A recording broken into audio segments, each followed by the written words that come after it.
Bonjour à tous les amis, soyez les bienvenus. Zach Mouekassa, fondateur de la Mouekassa. Merci de faire partie de ce mouvement de grandeur qui nous aide à franchir les barrières, à doper nos qualités, pulvériser nos défauts. Alors comment allez-vous? Toujours un réel plaisir de discuter avec vous. Aujourd'hui on va parler très rapidement d'un sujet très intéressant qu'on a d'ailleurs déjà développé dans le passé, le respect. Comment gagner le respect? Comment regagner un respect qu'on a perdu peut-être dans le passé. Vous savez, le respect est l'élément le plus important dans la vie de l'être humain. Ouais, ce ne sont pas nécessairement les ressources. Vous pouvez perdre tout ce que vous voulez. En termes d'argent, en termes de ressources, en termes de matériel. Vous pouvez perdre beaucoup de choses dans la vie que vous pouvez peut-être récupérer dans le futur. On perd de l'argent, on récupère peut-être dans le futur. On peut perdre des opportunités, perdre des avantages qu'on pourrait probablement récupérer d'une façon ou d'une autre dans le futur. On peut perdre des amis et on en retrouve des meilleurs. On peut perdre des membres de famille, en tout cas dans le sens africain, et en trouver d'autres. Des gens qui vous aiment véritablement, des gens qui vous aiment pour vous, des gens qui vous respectent, des gens prêts à consentir des sacrifices énormes pour vous. Mais le respect, quand il est perdu, hélas, est presque impossible à récupérer. Dès que vous perdez votre crédibilité en termes de respect dans un milieu où on vous respecte, ça devient très compliqué pour renverser la vapeur. Voilà, aujourd'hui on va essayer par quelques éléments, par 4 étapes principalement. En tout cas, ça sera une nouvelle saison, une nouvelle série avec quelques épisodes sur le respect qui est très important dans notre société d'ailleurs. Donc sur 4 éléments principaux, comment regagner le respect, si pas garder le respect qu'on a déjà. Premièrement, pour avoir le respect des gens qui vous entourent, soyez vrai. Soyez vous-même. Restez authentique. Beaucoup de personnes, malheureusement, veulent prétendre être ce qu'ils ne sont pas. Ils veulent donner l'impression, une image, refléter des apparences qui ne sont en réalité pas leur vraie identité. C'est bien beau. C'est bien de paraître plus grand qu'on est en réalité. C'est bien de paraître plus réussi, plus heureux, plus épanoui, plus grand, plus fort, plus dominant. C'est bien pour sa réputation. Mais malheureusement, aussitôt que les gens découvrent votre vraie réalité, votre vraie identité, ce qui correspond réellement à ce que vous êtes, vous perdrez toute votre crédibilité, tout le respect qui vient avec. Et cela, croyez-moi, devient très difficile à retrouver. Soyez authentique, soyez vous-même. Si vous n'avez pas d'argent, ce n'est pas un problème.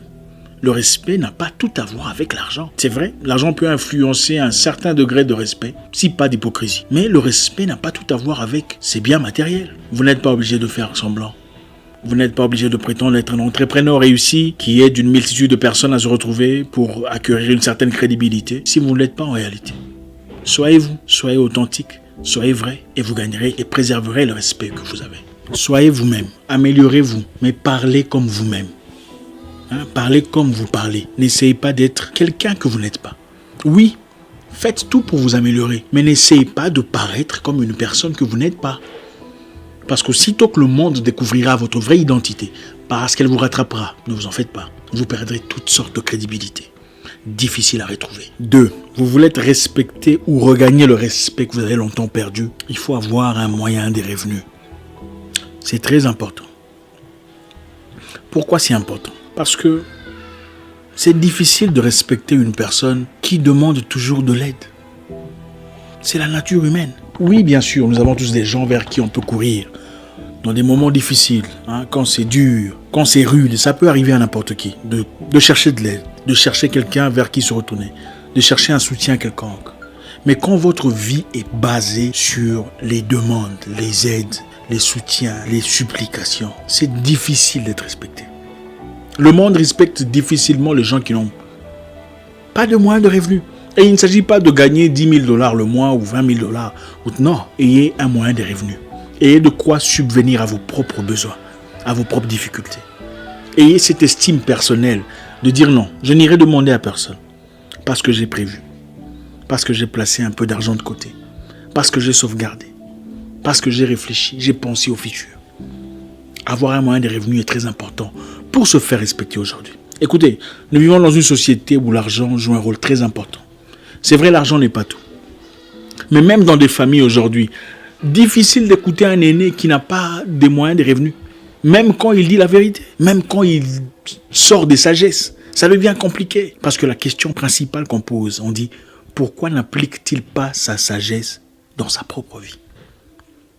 Avoir un moyen de revenus poussera à ce que les gens respectent votre épouse. Okay? Quand vous allez demander aux gens chaque fois, vous pensez que votre épouse peut sortir en public et dire moi je suis l'épouse de tel. Non, elle ne peut pas. Faites respecter votre épouse. Cherchez un moyen de revenus. Cherchez un moyen de subvenir à ce besoin sans faire recours aux gens. C'est très important. Avoir un peu d'argent pour soi vous donne la confiance personnelle, l'estime personnelle, l'estime de soi, le courage d'exprimer ses pensées, d'ouvertement exprimer son désir, ses idées. Parce que vous savez que vous ne faites recours auprès de personne pour subvenir à vos besoins. C'est difficile de demander une amélioration consistante auprès de votre chef.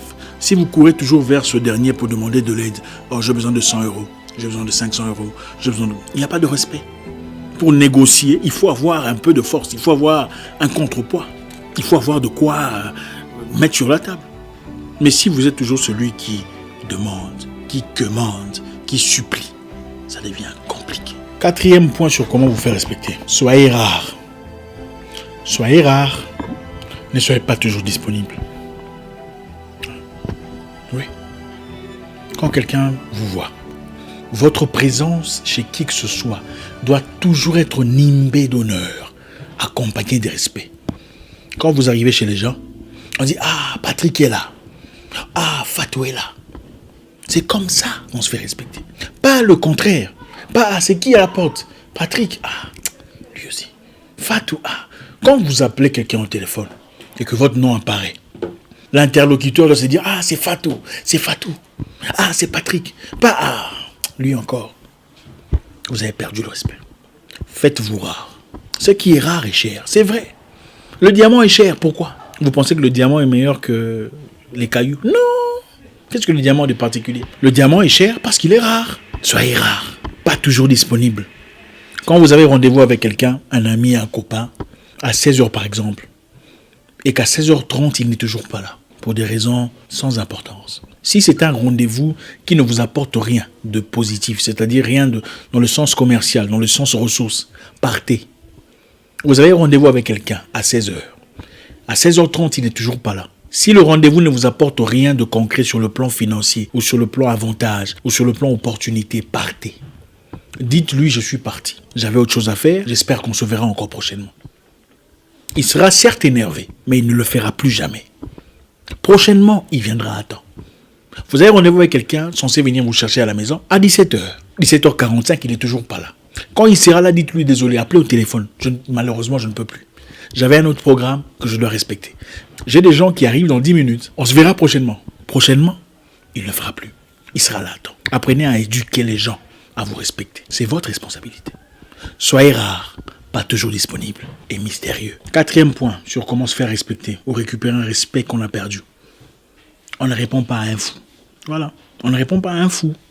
Quand une personne vous approche avec des questions obscures ou sans importance, ou qui ne tiennent pas debout, pourquoi vous répondez? Quand une personne s'attaque à vous, que ce soit sur Internet, sur Twitter, par exemple, après avoir présenté une idée cohérente, quelqu'un s'approche de manière très irrespectueuse avec pourquoi vous répondez?